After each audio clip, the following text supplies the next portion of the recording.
Hey everybody, welcome back to the channel. So Super Earth has just deployed one of the biggest updates we've seen in quite some time, bringing major gameplay changes, a brand new campaign system, vehicle buffs, enemy nerfs, weapon balancing, quality of life improvements, and a huge list of bug fixes.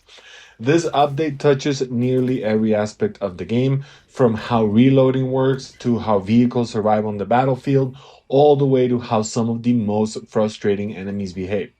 In this video, we'll break down everything you need to know, explain what these changes actually mean in gameplay, and highlight the biggest winners and losers from the patch. So let's dive in. The headline feature of this update is the introduction of Galactic Campaigns. Players can now access a brand new control center terminal aboard their ship. You'll find it on the opposite side of the armory, and it is designed to provide much more context about the ongoing galactic war.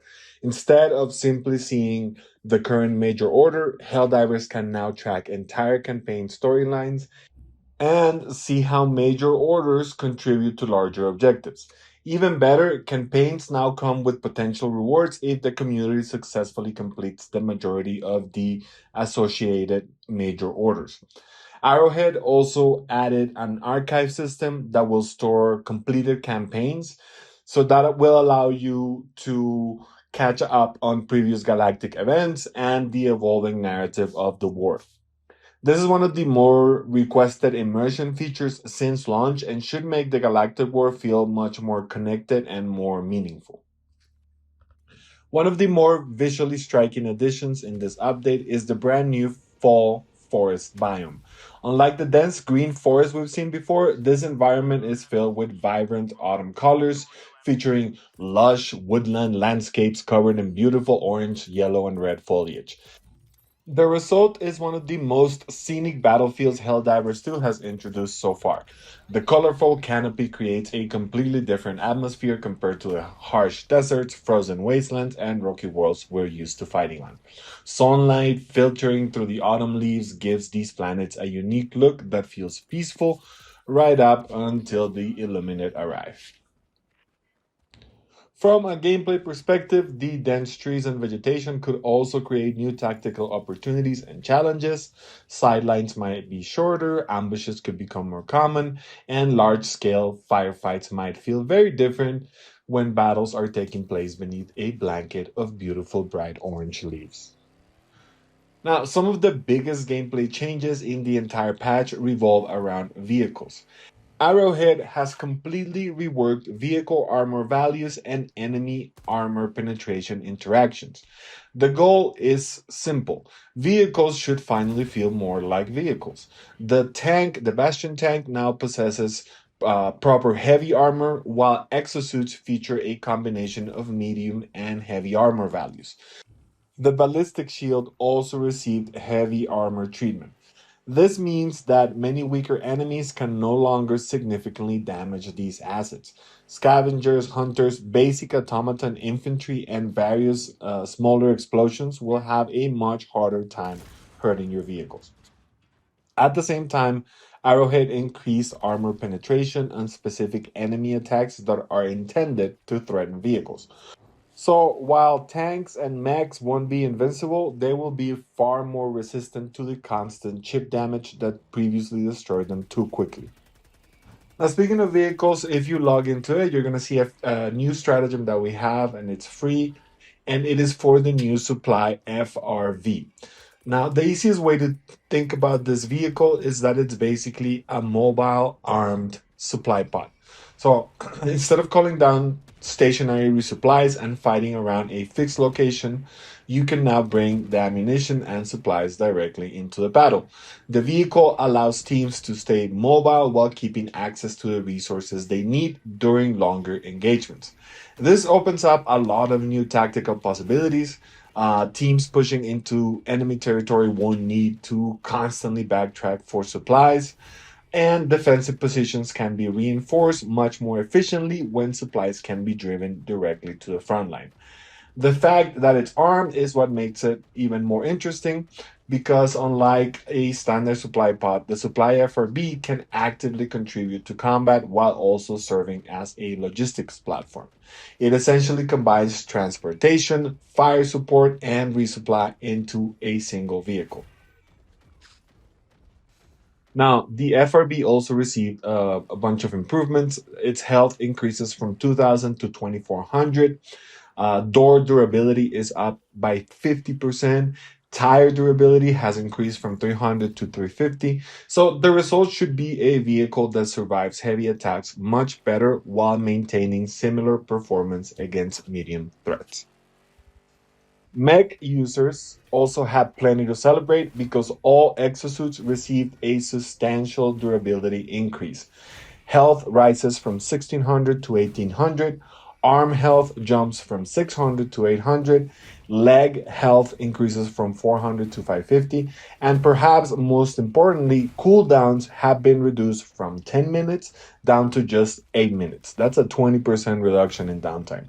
That means more mech gameplay, more opportunities to call them in during long missions, and less punishment if one gets destroyed early. Now, Sentry users are another major winner of this patch because Arrowhead has doubled the health of every Sentry in the game. That is a massive 100% increase. This change was introduced because previous enemy durable damage buffs unintentionally made Sentries a lot less effective. So basically, when they were changing enemies, they were making them too powerful, and then the sentries were becoming a little bit useless. So to basically keep up with the all the armor changes, they're making all the sentries even stronger than they usually are. So now they should survive longer, they should contribute more damage, and they should remain relevant even in high difficulty missions. So expect to see a lot more sentry focused loadouts after this update. One of the best quality of life improvements come from the reloading system because now we can reload while using dives to dodge. So reload progress is going to be remembered more accurately if you're interrupted. And a new delayed reload system has been added. So basically, if you press reload during an action that prevents you from reloading, the game will queue the reload for up to 1.2 seconds and perform it automatically when possible. So whenever you interrupt the reloading, it should still allow you to reload a couple seconds later. So this should make combat feel significantly smoother and reduce frustrating failures when you're just basically in intense firefights and you're unable to reload. Large orbital strikes have also received substantial damage buffs. The orbital precision strike, the 380 millimeter barrage, the walking barrage, and SEAF artillery rounds all received increased projectile and explosion damage. Arrowhead's goal is to make these massive orbital shells feel appropriately devastating. Near misses should now be much more effective against large targets like chargers and other heavy enemies. And the orbital rail cannon strike also received a huge boost, increasing damage from 7,500 to 10,000. So while it still won't be able to one-shot the absolute biggest enemies, it should still perform much better against targets like Vox engines. The Eagle 110 millimeter rocket pods are also now much more reliable. Explosion damage has increased from 200 to 300. Durable damage also rises from 200 to 300. Armor penetration improves from medium to heavy. Rocket spread has been tightened for improved accuracy. So the intention is clear. They want to make rocket pods a stronger answer to chargers, hulks, harvesters, and tanks.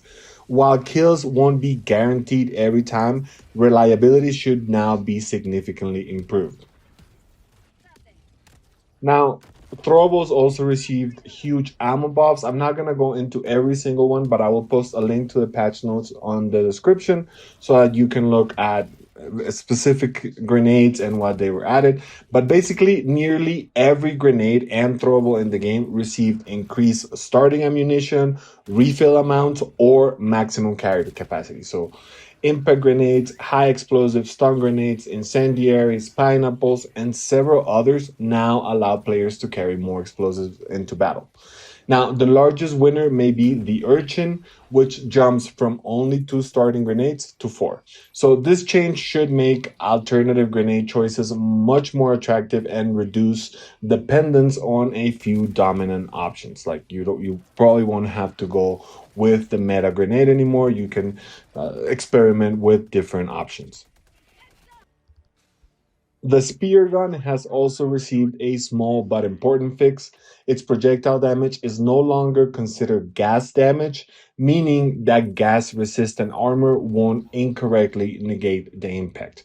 Meanwhile, the TX41 sterilizer gets a significant usability boost because ammo capacity increases from 100 to 125. Magazine count increases from 2 to 3, and also now wind effects on projectiles are reduced by 60%. So the sterilizer's users should notice much more consistent performance immediately. Now let's talk about the enemies. Several frustrating foes have been toned down. Chargers are now easier to avoid, their turning radius has been adjusted, and recovery time after missing a charge has increased by 1 full second. So they still move slightly faster than they usually do, but players now have a much larger opening to punish failed charges. Many Terminid enemies had their durable damage reduced. Hunters, warriors, spewers, and stalkers all deal less durable damage than before. This change should dramatically improve survivability for vehicles, shields, and other durable equipment. Now, the notorious Vox Engine received some of the biggest nerfs in the patch. Their health dropped from 11,000 to 9,000. Their cannon turret health fell from 8,000 to 3,500. The turret armor is reduced, and only 3 Vox engines can be active simultaneously, which is an amazing change. And destroying their turrets now deals much more damage to the Vox engine itself. So, this should make these encounters feel a lot more manageable. Lastly, elevated overseers, these are the illuminated overseers, receive a new attack behavior, reduced attack duration, and reduced accuracy against moving target. In other words, if you keep moving, you're going to be much harder to hit. Now, one of what I think is going to be the most celebrated fixes in the entire patch is that stimming is no longer interrupted by stagger. This means that if you activate a stim and immediately afterward get hit, your healing should still complete successfully. So, this single change may save countless Helldivers from frustrating deaths. This update, of course, included a ton of bug fixes. So, for example, weapon customizations now save correctly. The missile pistol displays proper trait tags. The amendment reload functions correctly when interrupted. The Wasp launcher can target illegal broadcast towers. Friendly directional shields now properly allow attacks from behind, which they didn't before. Um, Automaton mind visibility issues have been fixed, and I have been suffering from those. I died to so many mines in the last month or so. Anyway, vehicles have received a ton of collision and audio fixes. Several mission progression bugs and traversal issues have also been addressed. So overall, this is one of the largest stability and quality of life updates Helldivers has seen in the last few months. Overall, this patch is packed with meaningful improvements. Vehicles are stronger, mechs are more available, sentries are significantly tougher, reloads feel smoother, orbitals hit harder, and a ton of frustrating enemies have finally been toned down. They've been nerfed. So, the new control center and campaign system also represent a major step forward for the long term evolution of the Galactic War. So, what do you think? Which change are you most excited about? What loadouts are you planning to test first after the update? Let me know in the comments below. If you found this breakdown helpful, please don't forget to leave a like, subscribe for more gaming content, and I will see you on the front line spreading managed democracy.